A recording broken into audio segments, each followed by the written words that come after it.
Саламатсыңарбы, урматтуу окуучулар. 8 класстын окуучулары үчүн Кыргызстан тарыхынан кезектеги сабагыбызды баштайбыз. Силер менен сабакта тарых мугалими Эгембердиева Таалайбү Тууганбаевна. Адам миңдеген жоону жеңиши мүмкүн, бирок өзүн жеңе билген гана улуу адам болуп эсептелет деп Будда айткандай, балдар, силер дайыма эрктүү, жоопкерчиликтүү болсоңор гана бардыгын жеңе аларыңарга ишенем. Эң алгач өткөн сабагыбыз боюнча кайталоо жүргүзүп алалы. Төмөндөгү суроолордун жообу туура болсо плюс, туура эмес болсо минус белгилерин коюп, таблицаны иштейбиз. Биринчи, кыргыз жерин каратууга Орусия империясы гана кызыккан. Бул туура эмес, минус белгисин коебуз, анткени англиялыктар да кызыктар болгонун билесиңер. Экинчи, 1855 жылы Шаты суусундагы Бугус Арбагыш чатагында Ормон хан найза жеп көз жумган. Туура. Кыргыздардын бардыгы эле орус бийлигине каршылыксыз өз каалоосу менен баш ийген. Туура эмес. Анткени кыргыздардын арасында да каршылык көрсөткөндөр болгон. Кашкар отрядын жетектеген Проценканын кошууну чүйөрөндө чалгындоо иштерин жүргүзгөн. Туура эмес. Анткени Проценканын кошууну ички Теңир тоодо чалгындоо иштерин жүргүзгөн. 5. 1867 жылы Үмөт аалынын багынып берүүсү менен Түндүк Кыргызстанды Орусияга каратуу аяктаган. Туура. 1855 жыл кандай окуянын башталышына алып келген? А. Кокондуктар менен Орусиянын тирешүүсүнө. Б. Кыргызстандын Орусияга каратыла башташы. В. Орустардын кыргыз жеринде чептерди кура башташы. Г. Бугу уруусунун Орусиянын курамына кириши. Жообу: 1. А. Б. 2. Б. В. 3. В. Г. 4. Б. Г варианттары. Эми туура жообун текшерип көрөлү. Туура жообу 4-сү Б. Г варианттары. Азаматсыңар, анда эмесе бүгүнкү сабактын темасы 19-кылымдын 60 жылдарындагы түштүк кыргыздардын коомдук саясий абалы. Бүгүн сабакта 19-кылымдын 30-60 жылдарында Кокон хандыгынын саясий окуяларындагы айтылуу Алымбек Татканын ролу менен таанышасыңар. Хандыктын начарлашынын себептерин аныктайсыңар. Генерал Черняевдин чечкиндүү жортуулдарын, Кокон хандыгынын кулашын анализдейсиңер. Эми балдар, жаңы темага кайрылабыз. 19-кылымдын 50 жылдарынын аягында, 60 жылдарынын башында Ордодогу чыр-чатактардын ырбашынын натыйжасында Кокон хандыгынын саясий абалы өтө начарлап кеткен. Хан сарайдагы такталашуулар, кайталанган козголоңдор, хандардын тез-тез алмашышы хандыкты алсыраткан. Орто Азияны каратуу эки тараптан Сырдария, Сибирь тилкелери боюнча орус аскерлеринин басып кириши түштүк Кыргызстанды каратууну тездеткен. Баштагыдай эле кыргыз билермандары хандыктын саясий турмушуна жигердүүлүк менен аралашып турушкан. Айрыкча Ош, Алай аймагындагы кыргыздар саясий окуяларга көбүрөөк катышып, айрым ханзадалардын өбөк жөйлөгү болушкан. Такты талашууда тилеги ишке ашпаган ханзадалар кээде үмүтүн үзбөй кыргыздарга келип баш калкалашкан. Алсак 1858 жылы Кудаярдын иниси Маллабек хандык бийликти тартып алууга козголоң уюштуруу үчүн кыргыз кыпчак феодалдарынан колдоо сурап, камданып жатканы ханга билинип калганда Ошко, Кара Сууга, Өзгөн жана Гүлчөгө келип, айтылуу Алымбек Татка Асанбий уулунан жардам сурап кайрылат. Ошентип 1858 жылы кыргыз кыпчак феодалдарынын жардамы менен бийликке келген. Малахан өзүнө көмөк көрсөткөн кыргыз феодалдарына мансап мартабаларды, баалуу белек бечкектерди аяган жок. тактыга отургандан кийин Алымбек Татканы Анжандын акими, Сейит Татканы Хоженттин акими, Сатыбалды Татканы Исфаранын акими Молдо Касымды Нау чебинин беги кылып дайындаган. Көп өтпөй Алымбек Татканы ордого чакырып вазир мансабына көтөргөн. Алайлык кыргыздардын улугу Алымбек Мадалы хандын тушунда эле Кокон хандыгынын саясий турмушуна аралашып, 1831 жылы датка мансабын алган. Ал Адыгине уруусунун баргы уругунан чыккан. Өзүнүн өткүрлүгү, адамгерчилик, адилеттик касиеттери жана эл башкарууга жөндөмдүүлүгү менен хандыктын калкына таанылган. 32 жашында эле Алымбекти Мадалы хан Анжан вилаетинин акими кызматына дайындаган. Кокондуктардын зордук зомбулугу күчөгөн Мусулманкулдун заманында 1845 жылдагы Ош Алай аймагындагы көтөрүлүштө элдик кыймылдын башында турган. Ошондуктан Мусулманкул миңбашы Алымбек Татканы Анжандын акимдигинен четтеткен. Ал Чыгыш Түркістандагы кожолор кыймылынан да четте калган эмес. Алсак 1847 жылы Кашкардагы Цин-Манжур үстөмдүгүнө каршы Каттахан жол башчылык кылган 7 кожонун кыймылына Алымбек Татка бийлеген алайлык кыргыздар катышып, Чыгыш Түркістандагы уйгурлар менен кыргыздарга жөлөк болушкан. Ошондой эле Алымбек Татка аркалык кыргыздар менен да карым-катнашты үзбөй, Ормон хан, Жантай, Жаңгарач, Үмөтаалы, Осмон Татка жана башка чоң манаптар менен байланышып турган. Атүгүл Кокон ханы менен мамилеси бузулганда 19-кылымдын 40 жылдарында Актала, Нарында тууганчылап сыйлуу конок катары кыйла убакыт туруп кеткен. Анжандык аркалык кыргыздардын бирдиктүү өз алдынча мамлекетин түзүүгө аракет кылган. Анын Кара сууда, Ошто турак жайы, ээлик жери, короо жай дүкөндөрү болгон. Ош шаарындагы Ак Буурага көпүрө курууда, көчөлөрүнө таш төшөөдө, кооз имараттарды курууда да Алымбек Татканын ролу чоң. Алымбек Татка курдурган Ак Бууранын жээгиндеги медресе билимдин очогу, калаанын сыймыгы болгон. Ал ошол мезгилдеги оомалуу, төкмөлүү дүйнөгө шайкеш саясий ишмер болгон. 1860 жылы орус аскерлери Токмок, Бишкек жептерин кыйратып, Верныйга кайтканда Кокон ханы Ташкенттин Беклербеги Канат Шаанын кол башчылыгы астында чүйгө көп аскер жөнөтөт. Малахан Алымбек Татканы да Анжан вилаетине караштуу калктан аскер топтоп Канат Шаага көмөктөшүүгө көрсөтмө берген. Алымбек Татка ички теңир тоо аркылуу чүйгө келе жатып, Куртка, Кетментөө аймактарынан 12 миңге жакын жигиттерди жыйнаган. Чүй өрөөнүндөгү манаптардын арасында анын кадыр баркы жогору болгон. 1860 жылдагы Узун Агач, Кастектеги кармаштарда Алымбек Татка Канат Шаанын буйругуна көнбөй, кыргыз колун өзү каалагандай башкарган. Бул кылыгын Канат Шаа Коконго барганда ханга жамандап, аны өлүм жазасына тартууну талап кылган. Ушундай ушак айыңдарга Малахан ишенип, ээн баш Татканы өлүм жазасына тартуу үчүн Коконго чакыртат. Бул Каң шаары угулуп калгандыктан Алымбек Алайга барып, көтөрүлүшкө камынып, Адыгине, Муңгуш урууларын топтоп көтөрүлүшкө чыккан. Бирок даярдыгы жетик эмес кыргыздар кокондуктардын кысымына туруштук бере албагандыктан Алымбек Татка Алайдан ички теңир тоого ооп келип туруп калган.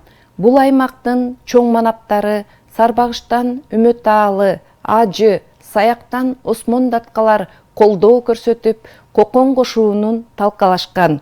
1862 жылдын башында Кокондо Малаханга каршы козголоң уюштурулуп, ага өзүнүн жан жөөкөрлөрү менен Канат Шаада катышкан.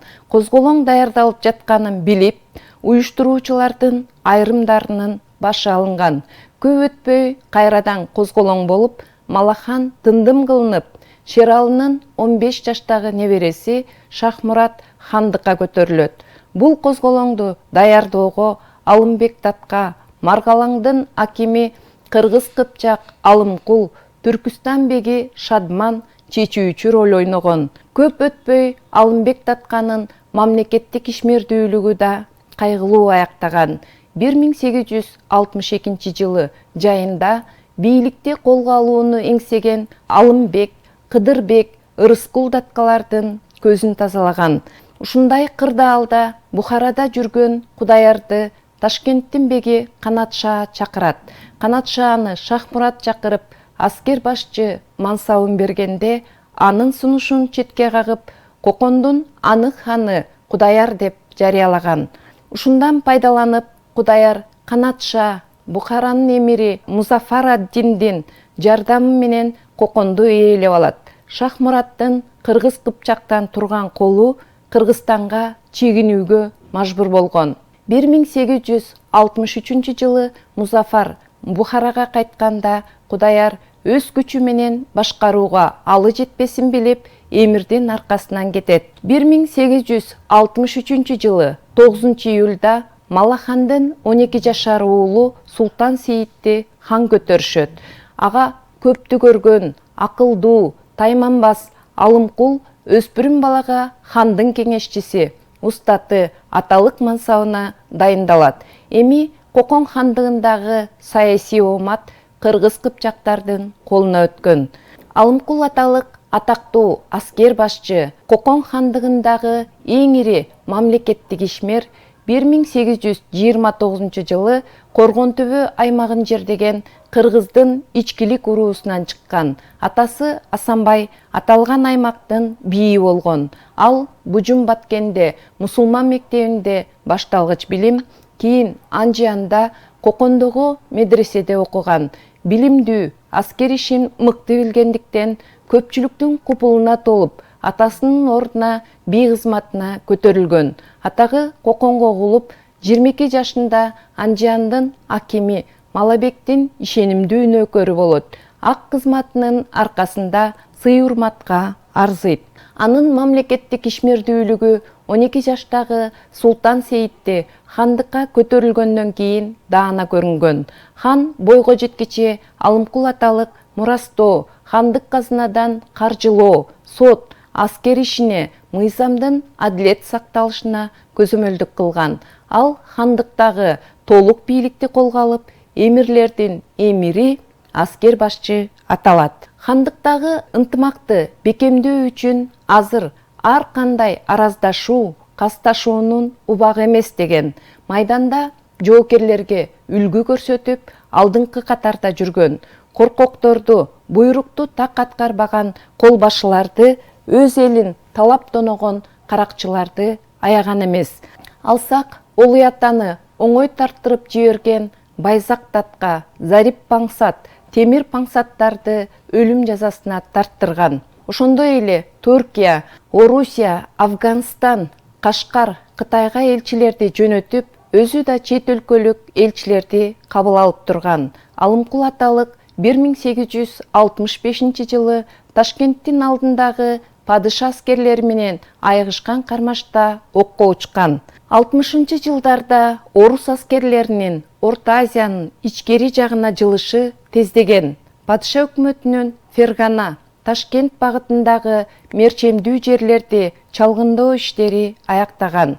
1864 жылга карата падыша өкмөтү Сибир, Сырдария тилкелерин кошуп, бириктирүүнү аягына чыгарууга чечкиндүү киришкен. Бул багытта 1863 жылы эле Перовский форту тараптан Сырдарияны жээктеп, полковник Михаил Григорьевич Черняевдин кошууну Түркстан чебинин аймагында Кара тоонун түндүгүндө жер чалуу иштерин жүргүзгөн. Михаил Григорьевич Черняев буга чейин Түндүк Кавказдагы согуштарга катышкан, тажрыйбасы мол адам болгон.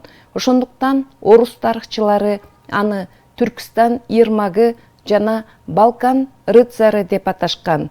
Кыска убакыттын ичинде Сузак, Чолоккоргон чептерин басып алат.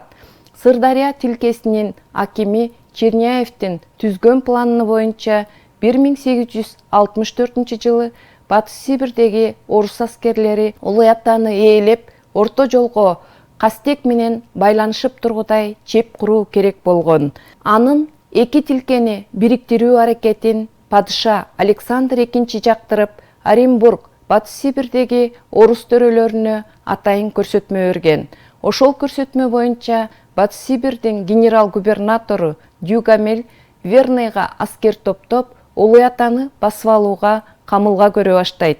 1864 жылы Верныйдан жортуулга чыккан орус кошунуна кол башчы болуп Черняев дайындалган. Ал кийин генерал мартабасын алып, 1865-1866 жылдары Түркістан облусунун аскер губернатору, 1882-1884 жылдары Түркістандын генерал-губернатору мансабында бийлик жүргүзгөн. 1864 жылы 1 майда Черняев 2,5 миң аскерден турган колун баштап, Верный, Узун агач аркылуу Кастекке келет. Кокондуктар Улуу Атада 1,5 миң сарбаз топтоп, меркеге кароол койгон. Орус аскерлерине кокондуктар оңой олтоң эле багынып бере коюшкан эмес. Орус төрөлөрү чүйдөгү кыргыз манаптарына жылуу сөздөрдү жазылган чакырыктарды, үндөөлөрдү жөнөткөн. Айрым манаптарга чапан, саат жана башка баалуу белектерди тартуулашкан. Эпке көнбөгөн манаптарды коркутуп, үркүтүп, барымтага алышкан. Артынан сая түшүшкөн. Эзелтен эле баскынчылар күч колдонууда ар кандай айла малдарды пайдаланып, байыркы римдиктердин бөлүп алып бийлик жүргүзө бер деген колониялык саясатын жүргүзүшкөн. Верный менен Улуу Ата аралыгында байланыштын коопсуздугун сактоо максатында 1864 жылы май айынын орто ченинде Черняев Токмоктогу кокондуктардын чебинин урандыларында жаңы чеп түптөтөт. Черняев меркени көздөй келе жатканда Бишкектин жанында Солтонун белдүү манаптары менен кездешет. Байтик, Корчу өзүнүн жигиттери менен орустарга кошулушкан. Ошентип 1864 жылы 24 майда Улуу Ата чебин Черняевдин аскерлери 2 күндө Замбиректин огу менен басып алган. Ошол мезгилде Сырдария тилкеси тараптан Түркістан чебин көздөй полковник Николай Александрович Веревкиндин кошууну 1600 аскер 10 Замбирек менен келип 9-13 июнда ээлеп алган. Улуу Атаны ээлегенден кийин Черняев чаткалдык кыргыздарды каратуу үчүн полковник Лерхе Мориц Густавович баш болгон кошуунду жөнөткөн. Ошол кезде чаткал өрөөнүн Саруу, Кушчу, Багыш, Кытай уруулары мекендешкен. Чаткалдык кыргыздардын кадыр барктуу чоң манабы Сарымсак өзүнүн жигиттери менен Лерхенин кошуунуна катуу каршылык көрсөтөт. Бирок күчтөр тең эмес болгондуктан патша аскерлери аскердик артыкчылык кылган. Акыры Сарымсак баш болгон кыргыздар багынып беришкен. 1864 жылы Черняев Чымкентке эки тараптан, Улуу Атадан жана Түркістандан ири аскер бөлүктөрүн жортуулга жөнөтөт. Чымкенттин беги Мырзахмет баш болгон кокондук сарбаздар катуу каршылык көрсөткөнүнө карабастан 19-22 сентябрда 3 күндө каратып алган. Чымкент каратылгандан кийин Кокон ханы сарбаздарын Ташкентке топтой баштаган.